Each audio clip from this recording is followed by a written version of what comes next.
la donnée et l'IA au service de la transformation des entreprises. On s'est aperçu lorsqu'on a préparé la table ronde de l'importance du sujet et surtout de la largeur du spectre des informations que l'on touchait. Effectivement, il est important, voire fondamental pour nous aujourd'hui en tant que professionnels de s'intéresser à l'intelligence artificielle pour 2 ou 3 raisons majeures. La première, c'est une acculturation globale, connaître un petit peu ce que l'on peut faire avec l'intelligence artificielle et comment. Mais au-delà de cette intelligence artificielle, que j'aurais tendance à appeler l'intelligence artificielle de M. Jourdain, c'est-à-dire celle qu'on utilise sans le savoir, sans savoir que c'est de l'intelligence artificielle. Lorsqu'on tape dans un moteur de recherche ou sur un smartphone quelque chose, ça fait appel à de l'intelligence artificielle. On ne le sait pas, on n'a pas besoin de le savoir et on n'a pas besoin de connaître grand-chose à l'intelligence artificielle. Mais en tant que professionnel, si on veut éventuellement adapter cette intelligence artificielle au métier, proposer quelque chose à nos clients, éventuellement faire de la valeur ajoutée, eh bien, il faut aller un petit peu plus loin. Il faut comprendre d'une part ce que ça peut faire, comment on peut le faire, comment on peut l'implémenter, combien ça coûte, combien on peut gagner. Voilà. Et ce sont des questions et des réponses qu'on va essayer d'apporter. Donc, une part d'acculturation, une part de compréhension de ce que l'on peut faire, une part de chercher là où éventuellement on peut aller trouver de la valeur ajoutée. Pour participer à cette table ronde, j'ai la chance d'avoir avec moi 3 experts, 3 VIP de notre écosystème qui travaillent régulièrement avec TD Synnex. Et j'ai le plaisir d'appeler Charles Henry, directeur de transformation solutions et cloud service de HPE. J'ai le plaisir d'appeler Franck Gaillard, Cloud Solution Architect OCP Machine Learning IA chez Microsoft. Et Nicolas Savides, Hyperscaler Alliance, Manager IMEA chez NVIDIA. Avant de commencer, je m'étais dit je vais les présenter, mais non, je préfère que vous vous présentiez vous-même, vous allez dire plus de choses et plus intéressantes. Est-ce que je peux te demander de commencer, de nous dire un petit peu qui tu es et quel est ton rôle aujourd'hui ? Oui, donc Charles-Henri, moi je suis donc directeur de la division Transformation, Solutions et Services Cloud chez HPE pour la France. Donc en gros, c'est tout ce qui concerne les modèles as a service avec HPE GreenLake pour ceux qui connaissent. C'est tout ce qui concerne les workloads et solutions spécialisées. Voilà, qu'on parle de SAP, d'HPC, d'IA, de MLOps, etc. Et tous les services de consulting. Ça fait combien de temps que tu fais de l'intelligence artificielle ? Alors, ça fait 14 ans que je suis chez HPE et on va dire que j'ai trempé dans la data, on va le dire au sens large, du coup depuis mon début en tant que consultant technique, parce qu'en fait je suis consultant d'origine et voilà, diplômé ingénieur. Et tu vois une accélération là avec l'IA ? Ah bah, oui, bien sûr, c'est une très très forte accélération, mais c'est une accélération finalement de la démocratisation des usages de l'IA. C'est ça qui est intéressant, c'est que nous on voit l'IA dans l'entreprise et dans le B2B avec ce qu'on fait au quotidien. Et c'est vrai qu'à HPE, on travaille principalement avec des grandes entreprises. Mais là, ce qu'on voit, c'est à quel point ça peut venir toucher l'ensemble des personnes au quotidien. Et ça fait le buzz, donc c'est intéressant qu'on puisse parler de ça aujourd'hui. Franck, est-ce que je peux te demander de te présenter un petit peu ? Oui, tout à fait. Donc Franck Gaillard. Donc moi, je suis Cloud Solution Architect donc chez Microsoft. Côté partenaire, donc GPS, donc je travaille essentiellement avec les partenaires pour les aider à monter à la fois en compétences sur les sujets IA dans Azure, les accompagner sur des POC, des réponses à appel d'offres, enfin tout ce qui peut faire qu'en fait ils vont utiliser nos services IA dans Azure, quoi. Et on a l'impression qu'il y en a partout maintenant chez Microsoft de l'IA. Ah là, il y en a, on pourra en parler, mais c'est vrai qu'il y en a de plus en plus, quoi. Donc certaines dont on entend beaucoup parler en ce moment en plus. Nicolas, est-ce que je peux te demander de te présenter un petit peu ? Bien sûr, Nicolas Savides, enchanté. Donc, moi, je suis en charge du partenariat Microsoft chez NVIDIA. Mon but est effectivement à la fois d'accompagner, d'aider les équipes Microsoft sur tous nos projets en commun, qui vont toucher à l'IA, mais aussi l'HPC, la simulation au sens large, qui sont des domaines qui se superposent de plus en plus. Et puis aussi de m'assurer qu'on a le bon écosystème de partenaires pour mettre en production, pour accompagner nos clients communs, et puis pouvoir délivrer les promesses de nos stacks hardware et software. J'avais cru lire que c'est sur des GPU NVIDIA que ChatGPT a tourné pendant 3 mois seulement pour être le modèle. 10 000 GPU, 3 mois, c'était ça ? Effectivement, ça a été 10 000 GPU pendant à peu près 3 mois pour entraîner le modèle. Donc ça, c'était GPT-3. OpenAI est un peu discret sur GPT-4. Mais effectivement, c'était un travail d'entraînement, donc vraiment la création du modèle initial. Et puis ça continue à tourner sur nos GPU aujourd'hui pour ce qu'on appelle l'inférence, c'est-à-dire faire tourner ce modèle-là pour répondre aux questions que vous pouvez poser à ChatGPT chaque jour. Est-ce que pour commencer, on peut faire un petit tour de vous trois pour savoir ce que c'est que l'intelligence artificielle pour vous aujourd'hui, si on voulait la définir, la repréciser un petit peu. Est-ce que je peux te demander de commencer, Nicolas? Oui. Alors si je peux prendre une définition un peu académique, c'est-à-dire c'est avoir un logiciel qui a pour rôle d'imiter des fonctions humaines. C'est la fonction un petit peu du dictionnaire. Il y a des choses parfois simples et il y a des choses qui peuvent être très compliquées quand on commence à appliquer de l'intelligence artificielle à des domaines comme la recherche, la médecine, etc. Donc de base, c'est ça. Pour le quotidien des entreprises ou des individus comme nous, c'est avant tout trouver des solutions plus rapides à des problèmes du quotidien, à des problèmes de l'entreprise, pouvoir accélérer un certain nombre de tâches, qu'elles soient professionnelles ou personnelles. Franck, quelle serait ta définition? Alors, juste avant, pour dire que l'intelligence artificielle, en fait, a été prononcée, le terme est apparu en 1956. Ça a été prononcé par John McCarthy, qui était un scientifique, lors de la conférence de Dartmouth. Et l'idée derrière, c'était de réfléchir au fait de savoir si une machine pouvait imiter le comportement humain. D'accord ? Donc c'est ce qu'on essaie de faire avec l'IA, c'est l'imitation du comportement humain, donc une prolongation souvent des services cognitifs humains. D'ailleurs, chez Microsoft, on propose ce qu'on appelle les services cognitifs, autour de la vision, du langage, du speech. Et on pourra peut-être en parler tout à l'heure. Donc c'est ça, c'est une prolongation des capacités cognitives humaines, et on va essayer d'automatiser tout ça pour qu'une machine puisse prendre les meilleures décisions comme le ferait un être humain, quoi, en fait. Si je peux compléter, excuse-moi, je te laisserai aller, mais ce qui est intéressant dans ce que tu dis, c'est que la notion d'intelligence artificielle n'est absolument pas nouvelle. Elle est absolument pas nouvelle, et tout ce qu'on voit aujourd'hui, c'est l'aboutissement de 30 ou 40 ans de recherche, et la raison pour laquelle ça arrive aujourd'hui, c'est un cumul de choses. Alors, d'une part, la recherche qui a avancé, bien sûr, sur la définition de la création de réseaux de neurones, etc. Mais c'est aussi, il manquait deux choses ces 30 dernières années pour que l'intelligence artificielle arrive au niveau où elle est aujourd'hui. C'est de la donnée, et Internet a résolu ça, et c'est des capacités de calcul. Et Nvidia a résolu ça. On y a largement contribué. Mais pas tout seul, je veux dire, HPE avec ses machines, Azure avec son cloud. Il y a un moment, nos cartes, il faut qu'elles soient quelque part. Charles, de ton côté, est-ce que c'est le bon terme déjà, intelligence artificielle? Moi, j'aime bien le terme intelligence technique. Ouais, je pense qu'en fait, alors c'est marrant parce qu'on en parlait finalement avec Nicolas et avec Franck juste avant, on se disait, on a fait un bond dans la hype curve sur l'IA.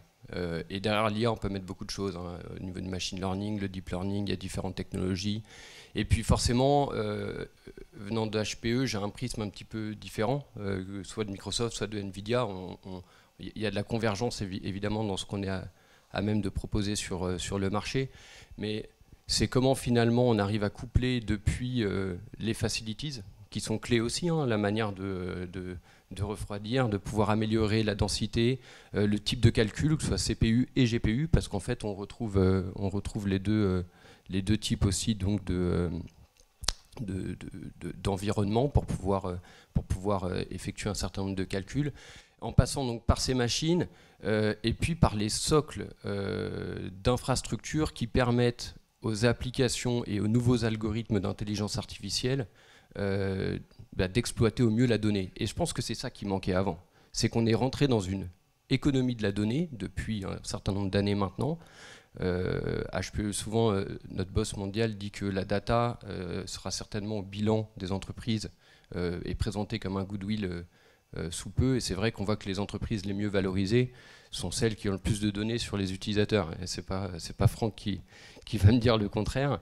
Et je pense que c'est ça qui manquait aussi. C'est finalement cette capacité à identifier, exploiter, structurer et extraire la valeur de la donnée au quotidien pour les entreprises et maintenant pour les consommateurs.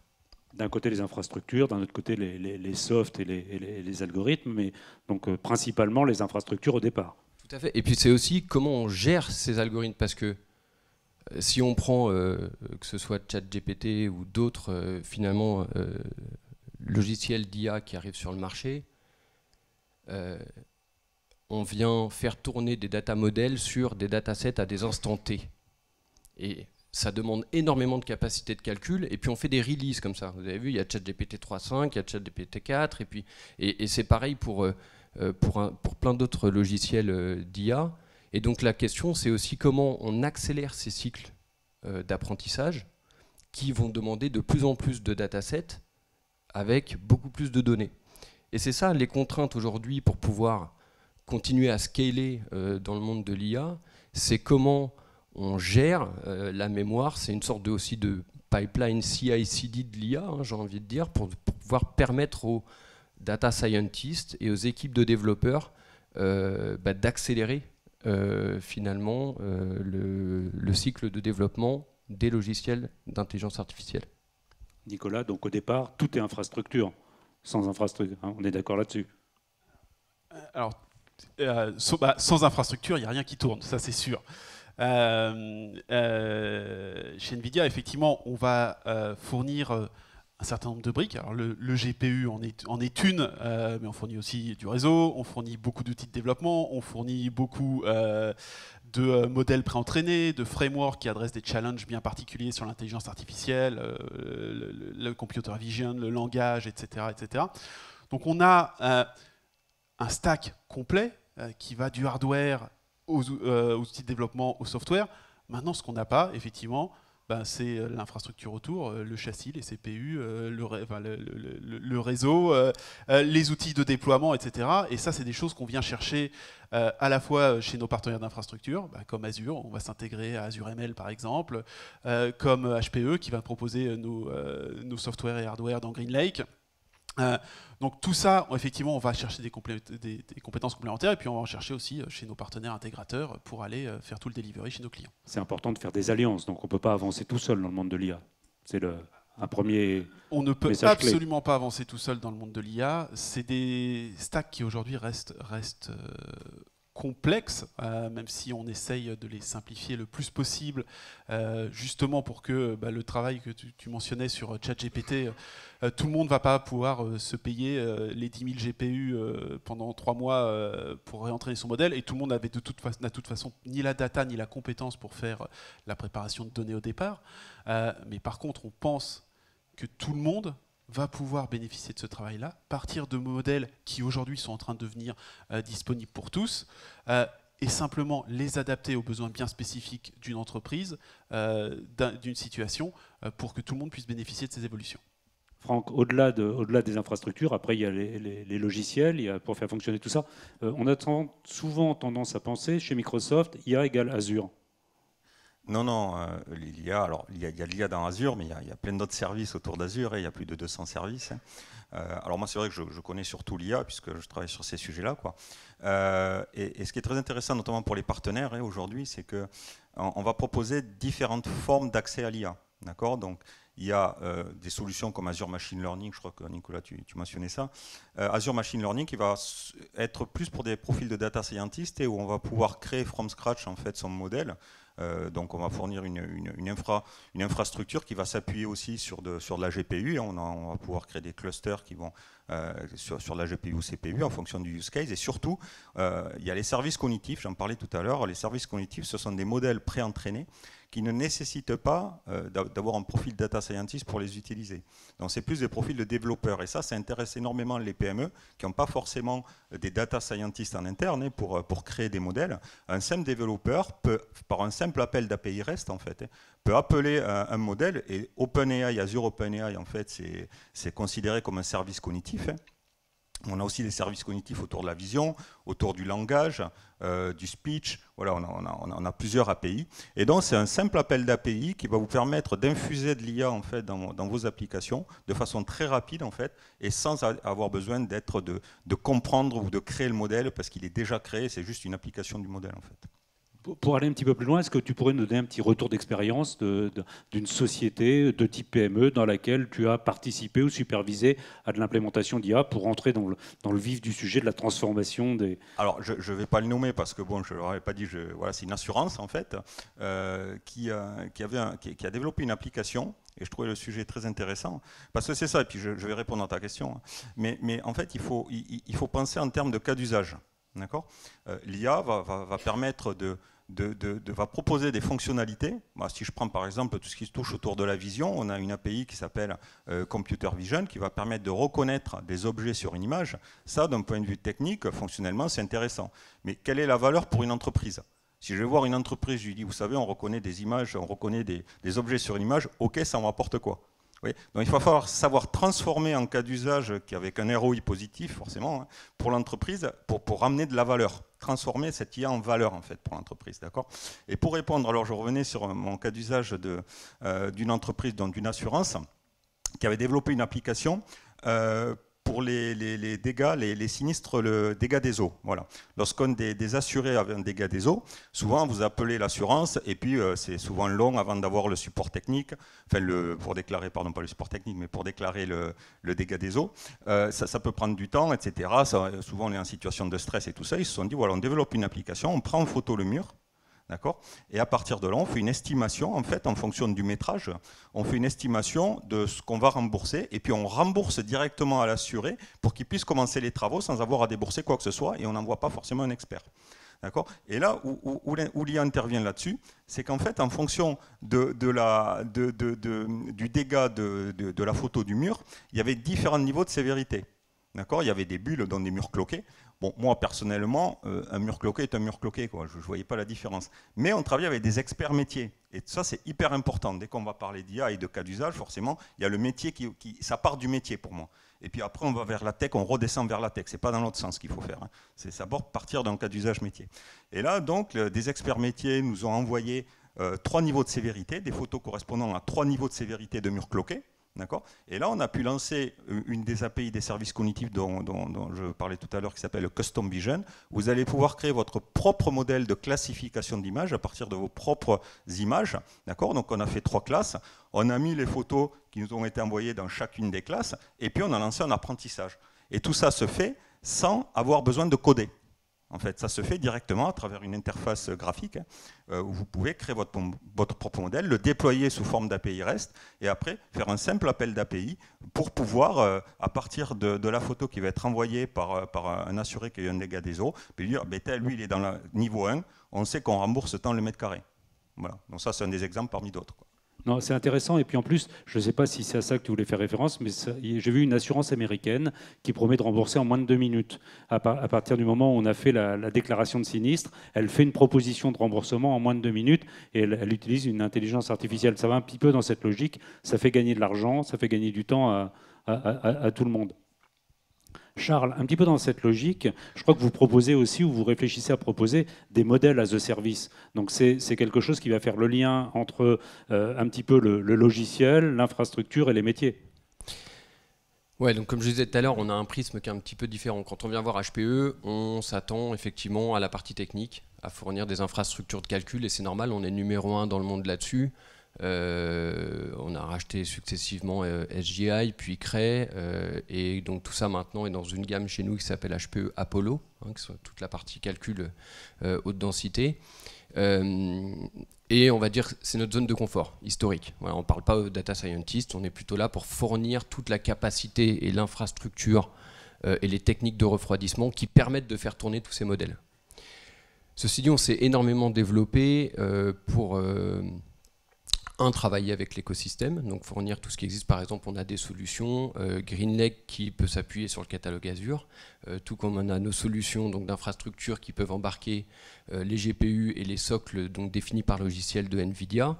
Et puis on a aussi nos propres offres, que de toute façon tout le catalogue d'HPE est maintenant disponible dans un modèle de service avec un angle solution.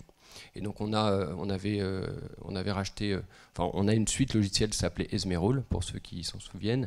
Et donc on a des solutions effectivement de MLOps, ou de Unified Analytics, de Data Fabric qui permettent de poser les fondamentaux dans un modèle as a service pour pouvoir répondre à des cas d'usage derrière d'intelligence artificielle. On a fait aussi des acquisitions comme Pachyderm ou Determined AI qui permettent justement, sont des solutions pour accélérer l'apprentissage justement donc des modèles IA ou pour pouvoir gérer finalement ces notions de release et de mémoire finalement associées à la data dans un pipeline CI/CD sur le logiciel, sur des logiciels d'IA. Donc on développe de plus en plus de solutions, donc de solutions logicielles associées à l'IA. Et le as a service, pourquoi? Parce que ce qui compte, alors c'est l'IA, tout comme le HPC de manière générale, est un cas d'usage qui demande énormément de flexibilité. On n'a pas besoin d'une grille de calcul à 100% tout le temps. Donc finalement, payer que ce que l'on consomme au moment où on le consomme, tout en restant dans un modèle on-prem, est quelque chose qui est souvent recherché par nos clients.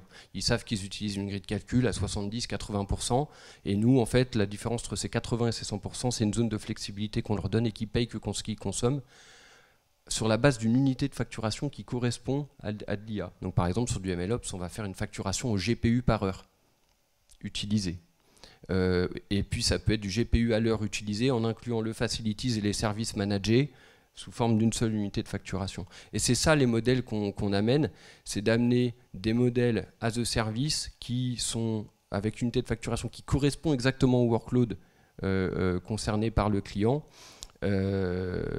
tout en gardant le contrôle de la data, en pouvant rester en on-prem ou, comme on a des solutions avec Microsoft, dans un modèle complètement hybride et unifié où on peut voir le meilleur des deux mondes et garder une partie des workloads on-prem, une partie burstée sur le cloud public, etc. etc. Parce qu'on dit qu'il faut entraîner l'intelligence artificielle, mais il faut commencer un peu aussi à entraîner les développeurs, par exemple. Il faut entraîner un petit peu tout le monde, il faut former tout le monde. Et c'est vrai que le as a service, parce que les chiffres de développement d'IA, les montants sont colossaux, sont vertigineux. Dès qu'on parle de développement d'intelligence artificielle un petit peu au fond des choses. Donc c'est vrai que le as a service permet aussi considérablement d'acculturer les développeurs. Oui, tout à fait. Et en façon, c'est simple. Hein. C'est certainement le secteur où le TAM est le plus élevé en termes de croissance pour nous. C'est clairement ce qu'on voit sur le marché. Les plus gros dossiers qu'on a sont des dossiers de HPC adossés à de l'intelligence artificielle. C'est aussi là qu'il y a le plus de budget, que ce soit par rapport au métier, parce que derrière, il y a une valorisation qui est extrêmement impactante en termes de résultats pour les entreprises, mais aussi dans le secteur public, dans le cadre de nous, les plus gros centres de calcul qu'on a sont pour de la recherche scientifique ou dans l'éducation, ou dans la santé, pour le génome humain, ou dans le manufacturing, pour finalement accélérer les cycles dans les usines, ou au niveau des banques. Enfin voilà, il y a des cas en fait, ce qui est bien, c'est qu'on change le prisme. On ne parle pas de VM, de containers, ou je regarde Nicolas, avec qui on avait un passif là-dessus. On change le prisme parce qu'on parle de cas d'usage. Et ça, même pour HPE, qui n'est pas la zone de confort initiale, on a changé nos interlocuteurs. Parce que les budgets sont là, les cas d'usage sont là, les investissements des entreprises sont là, et aussi parce que, on le disait au début, on arrive à un moment de la courbe de maturité, de la hype curve associée à l'IA, qui est le bon. Le marché est prêt, et puis de toute façon, on a lâché les chevaux, et voilà. C'est bon, on est prêt. Nicolas, quelles sont les différentes phases quand on crée un projet d'intelligence artificielle? Comment ça se passe? Quelles sont les grandes étapes? Alors la première grande étape, c'est de savoir ce qu'on veut faire. C'est-à-dire c'est quel problème on veut résoudre. Et tu parlais des cas d'usage, c'est l'essentiel. C'est-à-dire est-ce que je veux offrir de nouveaux services à mes clients, ce que tu mentionnais, hein, je veux pouvoir répondre à mon assurance en 2 minutes plutôt qu'en 2 semaines. C'est un nouveau service, un chatbot en ligne avec des réponses pertinentes, un assistant virtuel pour des réparations, etc. Donc, quel est le cas d'usage? Est-ce que je veux un nouveau service? Est-ce que je veux améliorer des services existants, c'est-à-dire améliorer l'efficacité de ma chaîne logistique, améliorer la pertinence de mon ciblage client quand je propose des nouveaux services, etc. Donc c'est la première question à se poser, c'est quel est mon but final. La deuxième question à se poser, c'est qu'est-ce que je peux faire moi-même ou qu'est-ce que je veux consommer en termes d'intelligence artificielle. Faire un projet d'intelligence artificielle, ça va du très compliqué, ce qu'a fait OpenAI avec ChatGPT, beaucoup de compétences, beaucoup de monde, beaucoup de mois et beaucoup de budget, j'appelle une API sur Azure et dans 5 minutes, j'ai un chatbot. Donc la différence entre les deux va dépendre de la complexité du projet, du niveau de compétences en interne, nombre de data scientists, nombre d'experts IA, etc., de la qualité de la donnée qu'on a en interne. Donc tout le monde peut bénéficier de l'IA. Ça peut être compliqué s'il y a vraiment besoin de développer quelque chose de spécifique, et ça veut dire qu'il faut mettre les moyens humains ou techniques derrière, mais ça peut être aussi très simple, partir d'un modèle préexistant, comme ceux qu'on propose chez NVIDIA, comme ceux que propose Microsoft, etc., et simplement les fine-tuner et les adapter à un environnement bien précis, au langage bien précis d'un métier, par exemple, ou d'une entreprise. Et là, c'est un travail qui est relativement léger, et derrière, le faire tourner sur un serveur HPE ou sur un cloud. Donc, c'est vraiment les deux premières questions. Qu'est-ce qu'on veut faire? C'est le cas d'usage, c'est la première question. Et la deuxième, c'est quelles ressources je suis prêt à mettre. Si je peux le faire de façon simple, tant mieux. Si je veux quelque chose de très spécifique, il va falloir réfléchir à monter l'équipe qui va avec ou trouver le partenaire spécialisé sur ce sujet. De toute façon, l'entraînement est long quand même. Oui, mais tout le monde ne fera pas d'entraînement. L'entraînement, c'est toujours une phase longue, et c'est souvent de celle-là dont on parle parce qu'elle est toujours impressionnante. 10 000 GPU, 3 mois, etc. Ça fait des benchmarks formidables. Il y a des modèles de reconnaissance d'image, de langage qui sont en open source ou disponibles gratuitement, qui sont très bien et qui, sur une phase de réentraînement relativement léger, va permettre de l'adapter à un besoin bien spécifique, à un environnement bien spécifique. Des modèles de langage open source, il y en a de très bons en anglais, on commence à en avoir un peu dans d'autres langues et en français en particulier. Chez NVIDIA, dans notre suite logicielle, on a quelque chose qui s'appelle Nemo, qui sert exactement à ça, c'est-à-dire de partir d'un modèle de langage, simplement de l'adapter. Et là, c'est pas 10 000 GPU pendant 3 mois, c'est quelques GPU ou pendant quelques jours ou quelques semaines au pire. Mais on est sur des phases relativement légères où on va partir d'un modèle de langage générique et le faire rendre spécialisé pour le domaine d'expertise qu'on a envie, lui faire apprendre notre catalogue de produits par exemple, ou notre guide de support utilisateur, pour qu'il puisse répondre à des questions bien spécifiques à mon produit. Mais là, on est sur des travaux qui sont relativement légers et qui peuvent passer en production assez rapidement chez les clients. Franck, ça pose de toute façon le problème de la qualité des données. Oui, alors sans données, je dirais, il n'y a pas de modèle. Si et sans données de qualité. Voilà, de qualité. Si je fais une analogie, vous prenez le meilleur pâtissier du monde, ça je suis gourmand, c'est pour ça. Si vous n'avez pas les bons ingrédients, il n'arrivera pas à faire un bon gâteau. Hein. Donc là c'est un petit peu pareil. Je dirais presque que la donnée est plus importante que les algorithmes. D'accord ? Sans être péjoratif, les algorithmes, après, c'est de la plomberie, quoi. Je veux dire, mais la qualité de la donnée que vous allez utiliser, en fait, cette donnée, elle peut provenir à la fois de votre entreprise, hein, voilà, et aussi, ça peut être de la donnée open source. Donc, il y a beaucoup de données publiques aujourd'hui, qu'on peut peut-être, je pense à la météo notamment. Alors, tout dépend le cas d'usage, et j'en reviens sur le cas d'usage. Tout dépend ce qu'on cherche à faire, en fait. D'accord ? Si on cherche à expliquer un phénomène, je sais pas, on perd des clients, voilà, c'est un constat, on a de moins en moins de clients, et on veut essayer de faire un modèle de churn, d'attrition, hein, pour essayer de prévenir les clients qui vont partir avant qu'ils partent, pour pouvoir justement avoir une action pour les retenir. D'accord ? Ça peut être avec la donnée, alors la donnée, souvent on pense à des clients, mais il y a de la donnée où l'observation, ce n'est pas un client. Moi j'ai eu une expérience où je travaillais pour un labo pharmaceutique sur la détection de molécules actives. D'accord ? Donc l'objectif, c'était de détecter des molécules qui ont le plus de chances de devenir un médicament, vu que l'autorisation de l'AMM, l'autorisation de mise sur le marché, en fait, ils ont 20 ans pour exploiter la molécule avant que ça tombe dans le générique. Donc là, il faut aller rapidement, et plus ils vont vite en avant. Donc c'était faire de l'IA, du machine learning, en fait, pour détecter des molécules actives. Il y a plein de cas d'usage, en fait, partout où on se pose une question métier, où on peut accélérer des processus existants. D'accord ? Ou même s'ouvrir sur de nouveaux use cases, de nouveaux cas métiers, parce qu'aujourd'hui, on en parlait, justement grâce à NVIDIA et à la GPU, hein, il y a des sources de données qu'on peut exploiter aujourd'hui qu'on ne pouvait pas encore auparavant. Je pense notamment à l'image, à la vidéo, au son.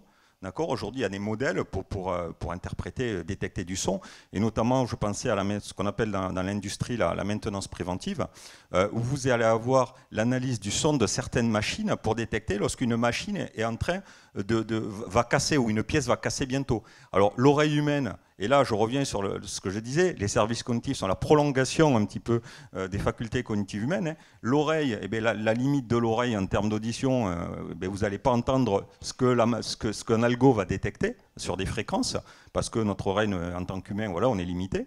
Et là, il va détecter, attention, cette machine, il y a un bruit qui est anormal, un bruit que nous, on n'entend pas, bien sûr. Bien sûr, c'est un gros bruit, il n'y a pas d'intérêt de mettre de l'IA. Voilà. Donc, vous voyez, donc ça, c'est des exemples. J'ai un autre cas d'usage, si on parlait de données aussi, qui est intéressant. C'est sur, ça vient de Microsoft Research. Donc, Microsoft Research sont les labos de recherche Microsoft. Il y a plus de 20 000 brevets qui ont été déposés. Il y a 8 centres dans le monde. Dans le dernier, 9 maintenant, avec celui d'OpenAI qui vient de se rajouter. Tout ça pour dire, c'était sur la détection de tumeurs au cerveau.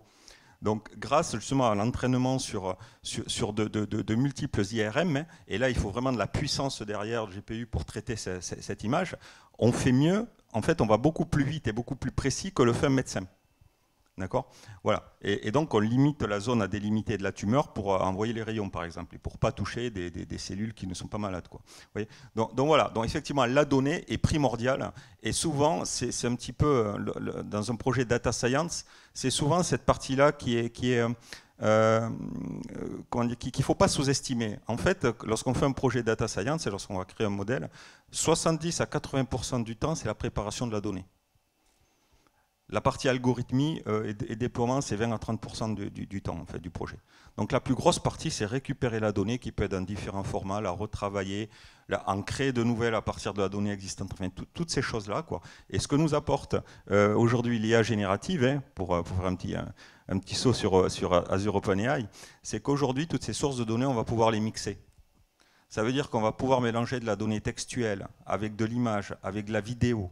Et toutes ces choses, le modèle va être capable de gérer tous ces formats différents en fait. Quoi. Voilà. Donc ça, c'est un petit peu les next steps, quoi, la vision, je dirais à court terme, moyen terme, qu'on va pouvoir exploiter, notamment avec GPT-4, qui est un modèle multimodal et qui va aussi gérer de l'image et du texte. Quoi. Ouais, parce que tu m'as posé une question sur les développeurs et ça me fait, ce que Nicolas et Franck disent peuvent me faire réagir, c'est qu'on va distinguer aussi 3 types de targeting sur l'IA. Il y a nous ce qu'on voit avec les grandes entreprises, et là par rapport aux développeurs, à l'époque on parlait beaucoup de DevOps, maintenant il faut faire travailler des développeurs, des Ops et des data scientists et des mathématiciens ensemble. Et ça c'est pas évident, dans des cycles où avant un développeur il voulait déclencher une release applicative, il le faisait, ça compilait, ça sortait, c'était terminé. Maintenant, parfois la compilation, on fait tourner le truc pendant 3 jours, et si on s'est planté, faut recommencer.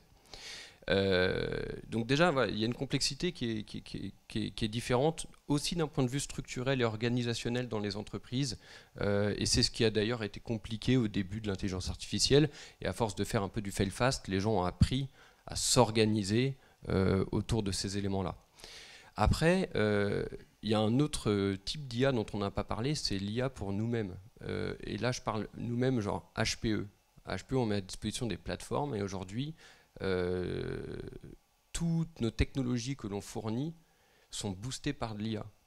On a de la maintenance prédictive qui est boostée par de l'IA, on a de l'analyse de consommation intuitive et du capacity planning qui est géré par de l'IA. On vient de racheter OpsRamp, qui est une solution qui permet de faire de l'observabilité des services et des workloads, qui est boostée par de l'IA. En fait, on a c'est de l'AIOps, voilà, c'est comme ça c'est toujours difficile à prononcer ce truc-là, mais c'est ça. Et en fait, c'est comment l'intelligence artificielle pour des entreprises technologiques peut nous aider à rendre des services beaucoup plus efficients et amener de la prédictibilité et de la prévention. Et donc, il y a cette IA-là, souvent on en parle peu parce qu'en fait, voilà, il y a l'IA vers les consommateurs et c'est ce que vous connaissez avec l'intelligence générationnelle. Et là, je pense que on en voit de plus en plus et de toutes formes, audio, vidéo, images, texte, et c'est juste incroyable ce qui se passe. Il y a l'IA pour les grandes entreprises, vecteur d'innovation, vecteur de valeur, vecteur de monétisation, et puis d'ailleurs avant on parlait de time to market, maintenant on parle de time to decision.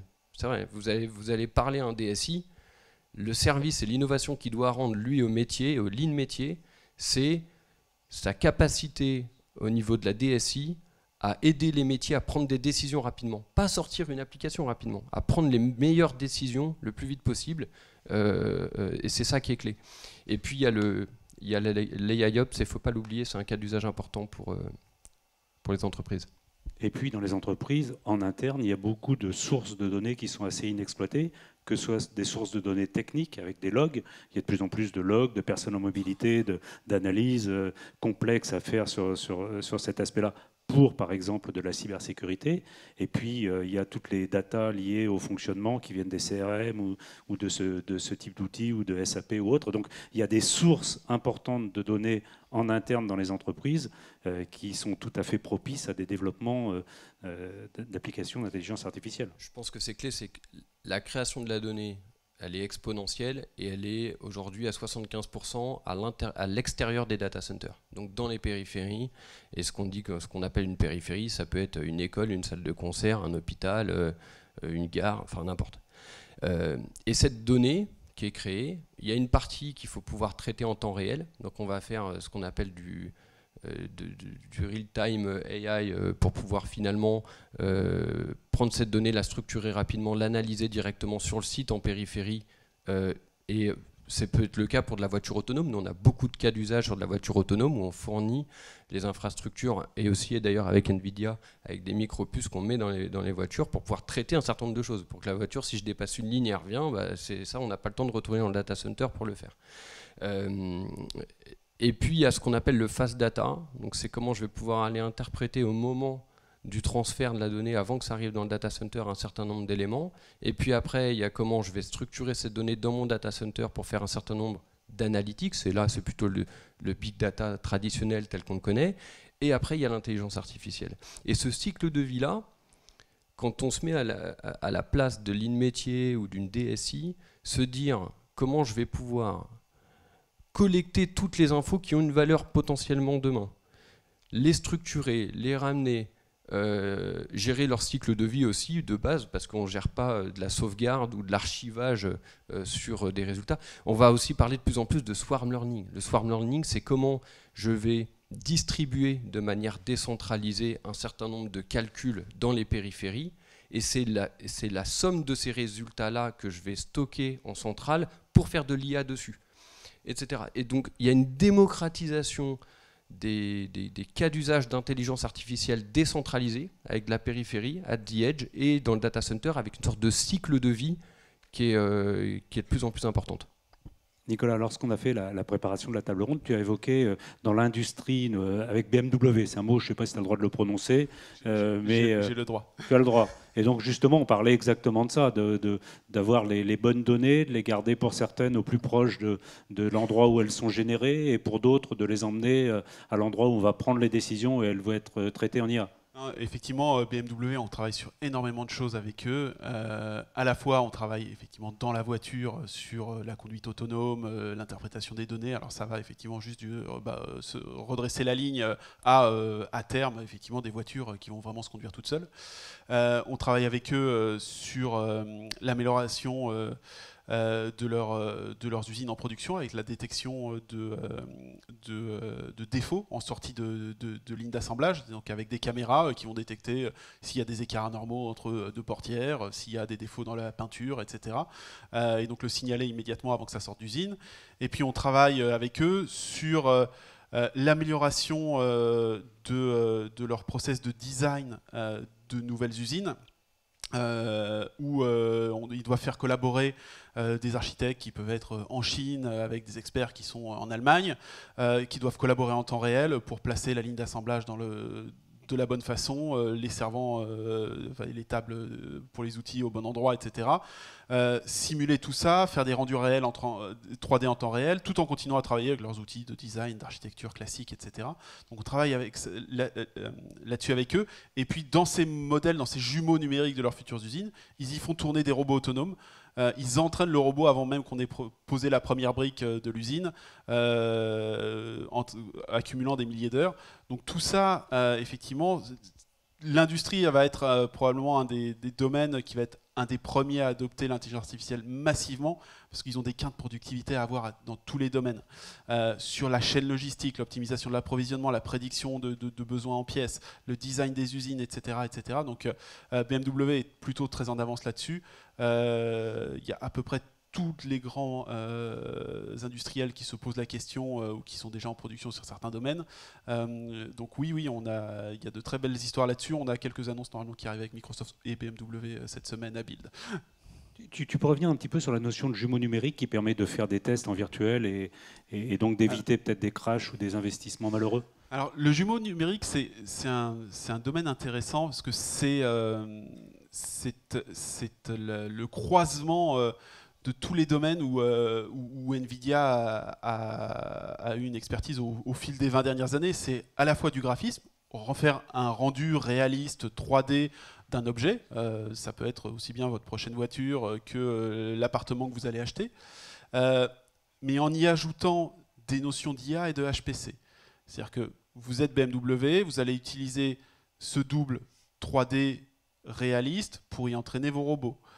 Vous êtes Siemens, vous allez utiliser ce double de votre prochaine pompe, par exemple, de votre prochaine turbine, pour y simuler de la mécanique des fluides et le bon flux d'eau au sein de la turbine.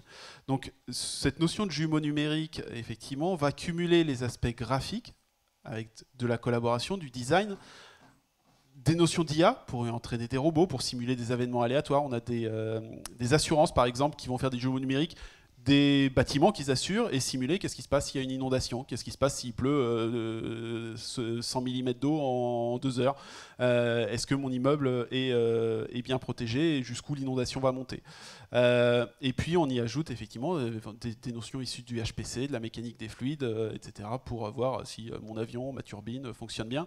Donc cette notion de jumeau numérique effectivement va cumuler les 3 expertises d'NVIDIA sur lesquelles nos GPU ont été utilisés au fil des 20 dernières années, le graphisme, le calcul accéléré pour le HPC et l'IA pour simuler des événements au sein de ce modèle 3D. Et aujourd'hui, effectivement, ça touche les assurances, le retail de plus en plus pour voir comment on va rendre le soleil sur les produits, comment je les place pour que ça rentre bien, va rendre aussi sur tout ce qui est création, photographie, etc., packaging, enfin tous les gens qui vont générer des images pour de la publicité par exemple, etc. Il y a tout un domaine énorme sur ces notions de jumeaux numériques qui vont impacter énormément d'industries. Le temps passe toujours trop vite quand c'est intéressant. On a décidé à la fin de cette table ronde de consacrer 15 minutes à des questions que vous pourriez poser, que vous pourriez vouloir leur poser, que vous avez peut-être pu poser sur l'application, sinon on va les prendre en direct dans la salle. Mais avant de passer à ces questions-réponses, j'aimerais que chacun, que vous me fassiez une petite conclusion un petit peu sur le thème de la donnée et l'IA au service de la transformation des entreprises, le conseil absolu, ce qu'il faut faire aujourd'hui, tout de suite, maintenant. Charles, je peux te demander de commencer ? Oui, bien sûr. Je ne sais pas si j'ai envie de donner forcément les conseils. Les conseils, c'est concentrez-vous sur les cas d'usage, etc. Mais j'aime bien en conclusion, c'est élargir un peu le débat et puis que chacun puisse repartir aussi avec une réflexion. C'est ne serait-ce que ce que Nicolas disait sur les jumeaux numériques. En fait, on innove que par vague itérative. Et puis parfois, on sort des technologies trop tôt. Le marché n'est pas prêt. Puis parfois, on les ressort. Ça a été le cas même de la blockchain, avec un certain nombre de choses où il y a eu un avènement fort à partir de 2008, alors que c'est une techno qui datait. Sur l'IA, on retrouve pas mal de choses de ce type-là aussi. Et finalement, avoir une réflexion dans les courbes de maturité, on a des cas d'usage, on en a parlé, qui fonctionnent déjà aujourd'hui. Ceux dont on a parlé là sur les jumeaux numériques, c'est l'avènement du phygital. Et on parlait de l'avènement de la donnée en périphérie et des cas d'usage qui sont plus liés finalement à ce qui se passe en physique et à leur traitement digital. Donc c'est pas que de la transformation digitale, c'est de la transformation digitale et phygitale. Et puis à un moment, avec toute cette donnée, son extraction, la valeur qu'elle porte, et puis ce qui se passe sur le marché, il faut se poser la question de la révolution digitale sur comment on fait en sorte quand même de garantir un certain contrôle sur cette donnée. Que la valeur soit une valeur aussi induite au consommateur ou à l'entreprise qui l'utilise. Et je pense qu'on rentre avec le Web3, la décentralisation, l'évolution des données à the edge, etc., dans un modèle où il y a beaucoup de cartes qui vont être remises en jeu dans la manière de traiter cette donnée, de la mettre à disposition, et même en fait sur les modèles économiques des entreprises. Voilà. Et ça, je pense qu'il faut qu'on garde ça en tête parce que là, je ne parle pas à 2-3 ans, mais je pense qu'à 5, 10, 15, 20 ans, on va vivre une révolution numérique de ce point de vue-là qui va être assez importante. Franck ? Oui, donc je suis tout à fait d'accord avec ce qui vient d'être dit. Et je dirais qu'aujourd'hui, on est dans une phase où, avec l'apparition de ChatGPT et plus largement de ce qu'on appelle les LLM, Large Language Model, et dont fait partie ChatGPT, c'est très disruptif, quoi. C'est-à-dire même en termes de modélisation, on est en train d'exploiter des modèles qui vont permettre de faire des choses assez incroyables. Et d'ailleurs, vous l'avez tous vu, vous avez tous essayé ChatGPT, vous avez tous été à un moment donné impressionnés par les résultats qu'il pouvait renvoyer, quoi. Et surtout, on parlait aussi au niveau de Microsoft, on est en train d'infuser de l'OpenAI dans la plupart de nos applications. D'accord ? Que ce soit au niveau de la Power Platform, vous allez retrouver dans Power BI, peut-être certains l'ont vu, je vais passer une petite vidéo où en langage naturel, on dit ce qu'on souhaite, le dashboard qu'on souhaite faire, mais vraiment en langage naturel, et pouf, il crée le dashboard, quoi. Donc ça va être assez bluffant, et notamment les copilotes pour Office 365. Je commençais à voir certaines vidéos là, en interne sur l'utilisation de Teams et l'intégration qu'il va y avoir, les interactions qu'il va y avoir entre Teams, PowerPoint, Word, Outlook. Enfin, ça va aller dans tous les sens et ça va forcément changer la façon de travailler, je dirais, au quotidien des utilisateurs. Et voilà, donc ça promet de belles choses. Et toujours pareil, après, il faut savoir l'exploiter au mieux, quoi. Parce que bon, souvent, il y a des craintes, et on l'a vu encore dans les journaux autour de l'IA, où certains proposaient de stopper le développement de tout ce qui était IA là, pendant quelques mois. Je ne pense pas que ça soit la bonne solution. Après, tout dépend de ce qu'on en fait. Je veux dire, l'IA, c'est un outil. Tout dépend comment vous allez l'utiliser, comment vous allez l'exploiter. Je dirais, si je prends un couteau de cuisine, on peut faire de la cuisine ou tuer quelqu'un avec. Vous voyez ce que je veux dire ? Non, tout dépend vraiment de comment on va l'exploiter, quoi. Voilà. Nicolas ? Non, mais effectivement, je pense que le premier point, c'est que si vous pensez encore que l'IA, c'est des projets, c'est pour plus tard, c'est pas pour vous ou pas pour vos clients, repensez-y. C'est maintenant, c'est des technologies qui fonctionnent, c'est des technologies qui sont disponibles, c'est des technologies qui sont en train de transformer effectivement tous les métiers. On est dans un cycle de transformation du niveau d'une révolution industrielle. Et donc c'est vraiment le moment de repenser effectivement les projets, comment vous intégrez ça au sein de vos services, des services de vos clients, comment vous intégrez ça au sein de vos process internes pour améliorer aussi l'efficacité. Et donc c'est vraiment ces questions-là qu'il faut se poser, c'est qu'est-ce que je fais de cet outil aujourd'hui, comment je l'intègre dans mon business, dans le business de mes clients, pour accompagner cette transformation et pas être renversé par elle dans les années et les mois à venir. Merci à tous les trois. Est-ce qu'il y a des questions dans la salle ? Est-ce qu'on a des questions qui sont venues par l'application ? Oui. Alors, première question, quel va être l'impact social dans la banque et l'assurance ? Qui veut répondre ? Franck, Chantin, non ? Alors là, je n'ai pas d'idée précise sur l'impact social que ça va avoir. Il va y avoir des changements, mais bon, encore pour les mesurer, je pense que c'est un petit peu tôt, quoi. Pour moi, du moins. D'une façon générale, l'intelligence artificielle va permettre de supprimer un certain nombre de métiers répétitifs. Et donc, on peut imaginer que dans la banque et l'assurance, il y aura des métiers répétitifs qui vont être touchés et des métiers moins répétitifs qui vont... Mais ça, on en parlait un petit peu en off, ce que tu disais était très vrai. Il y a déjà des métiers qui sont impactés par l'IA, et je pense au support technique, notamment les premiers niveaux de support. Là, aujourd'hui, une IA peut très bien le gérer, quoi. Et plus on va aller sur des modèles qui vont être de plus en plus développés, et ça sera le niveau 2 qui va être supprimé, etc. etc. D'accord ? Voilà, maintenant, après, c'est l'évolution de la société. Alors, vouloir à tout prix garder certains profils, après, il va falloir se recycler. Alors, pareil, je parlais de Power BI tout à l'heure, mais alors, on peut s'imaginer dans un futur, alors plus ou moins proche, est-ce que demain, on aura besoin de profils qui vont développer des dashboards Power BI ? Voilà, parce que tout simplement, il suffira que le métier... En fait, qu'est-ce qu'on est en train de faire ? On est en train de donner au métier la capacité de produire ses propres insights. D'accord ? Avant, ils avaient besoin d'analystes, et même encore. Hein. Alors, ce que je dis, ce n'est pas pour de suite. Hein. Mais on va dans cette direction. D'accord ? C'est-à-dire que le métier va être de plus en plus capable de produire ses propres outils, les propres documents, enfin, ses propres insights, en s'affranchissant de certains profils. Donc après, ça veut dire qu'il faudra réfléchir qu'est-ce qu'on peut faire avec ce temps de libre pour faire autre chose. Voilà. Je ne suis pas devin. Et puis dans la banque et l'assurance, il y a aussi la norme DSP2, dans laquelle on n'a pas parlé aujourd'hui, mais qui est une norme qui oblige les banques et les assurances à ouvrir leurs données et donc qui favorise le développement, pourquoi pas, d'applications d'intelligence artificielle. Oui, tout à fait. Tu m'as fait penser en parlant de ça, au niveau des banques, notamment il va y avoir ce qu'on appelle l'IA responsable. C'est-à-dire que la plupart des modèles aujourd'hui de scoring qui vont par exemple accorder un prêt ou pas à une personne, on devrait être capable d'expliquer le résultat du modèle. D'accord ? Il va y avoir des audits, alors je pense à l'IA Act qui va bientôt être statué. Et donc on va être capable, c'est-à-dire qu'un modèle, si on refuse un prêt, il faudra, alors nous Microsoft, on a mis 6 principes autour de l'éthique d'IA. Tout ce qui est fairness, je cherche le mot en français, c'est l'équité.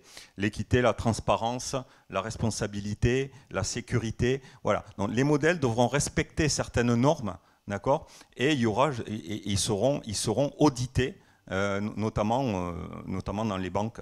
Voilà.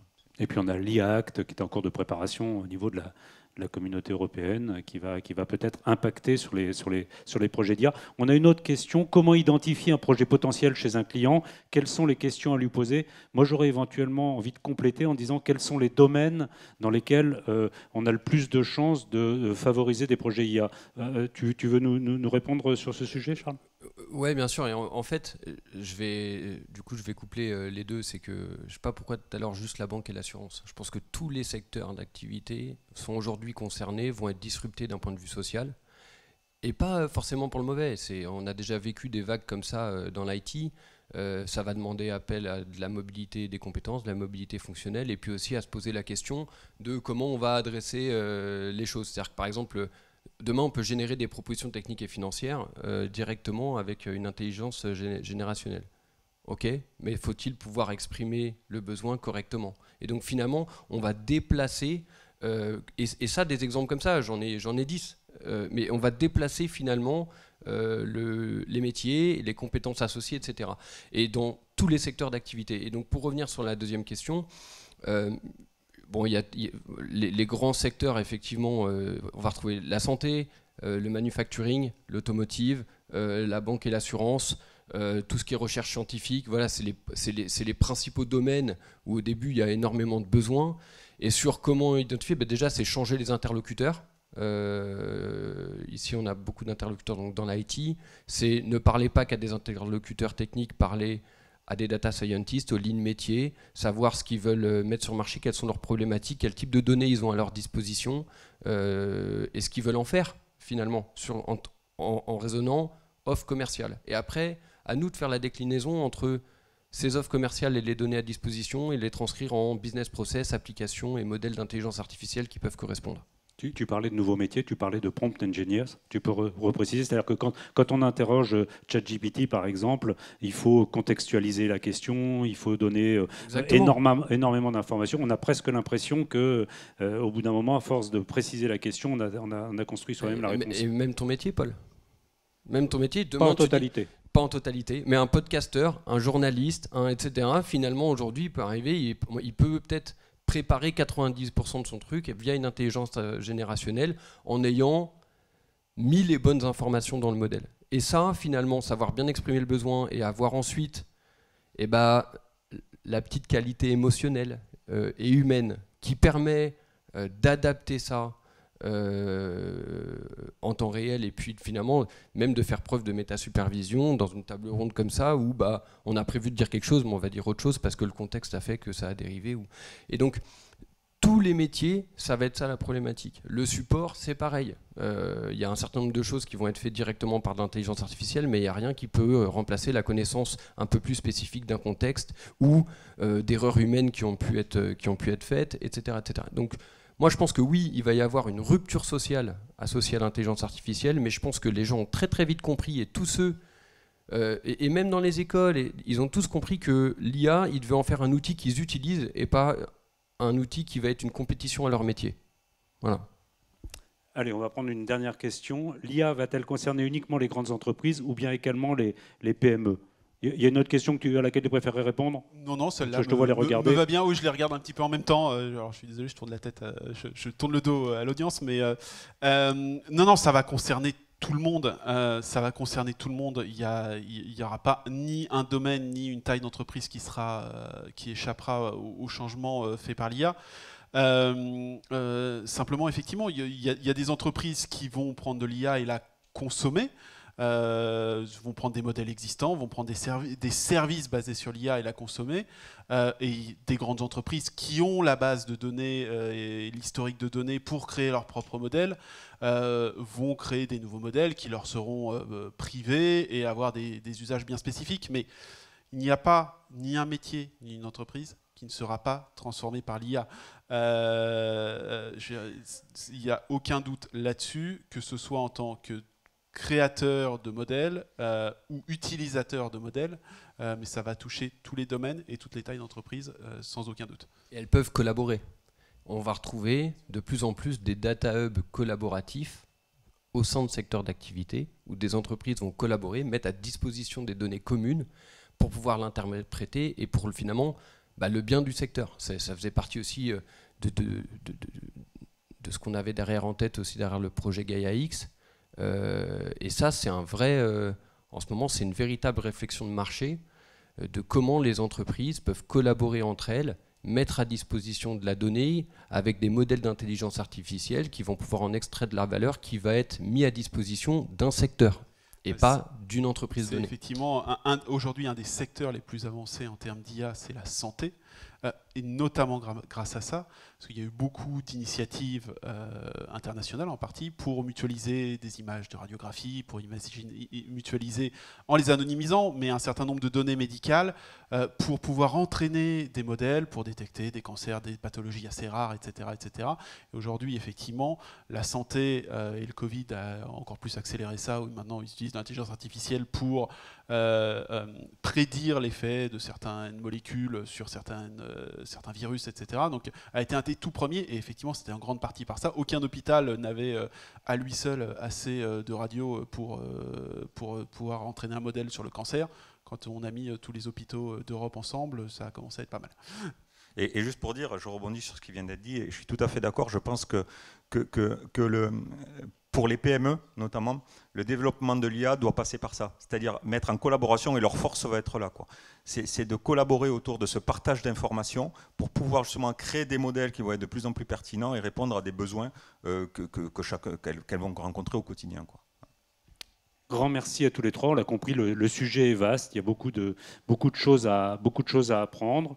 Je tiens à vous remercier pour le temps que vous m'avez accordé pour la préparation, pour le temps que vous avez pris avec nous aujourd'hui. La bonne nouvelle, c'est qu'ils vont rester avec nous quelque temps. Et si vous avez d'autres questions, vous pouvez en profiter.